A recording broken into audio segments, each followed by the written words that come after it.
ইতালির মূলধারার রাজনীতিতে ক্রমেই শক্তিশালী হচ্ছে প্রবাসী বাংলাদেশিরা। নিজেদের পরিশ্রম আর ধর্মীয় মূল্যবোধ দিয়ে ইউরোপীয় সমাজে অনন্য দৃষ্টান্ত স্থাপন করেছেন তারা। সম্প্রতি ইতালির রাজধানী রোমে বাংলাদেশ ইমিগ্রেন্টস অ্যাসোসিয়েশন বিমাস আয়োজিত এক ইফতার মাহফিলে যোগ দিয়ে দেশটির নীতি নির্ধারকরা এমন প্রশংসা করেছেন।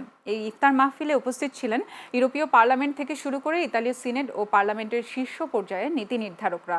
বক্তব্য রাখেন ইউরোপীয় পার্লামেন্টের সদস্য নিকোলা জিগ্গারেতি, ইতালিতে নিযুক্ত বাংলাদেশের রাষ্ট্রদূত এটিএম রকিবুল হক, ইতালি সিনেটের চেচিলিয়া দেলিয়া, সংসদ সদস্য পাওলো চানি এবং লাঝিও রিজিওনাল বিধানসভার চিফ হুইপ মারিও চার্লা সহ শীর্ষ নেতারা।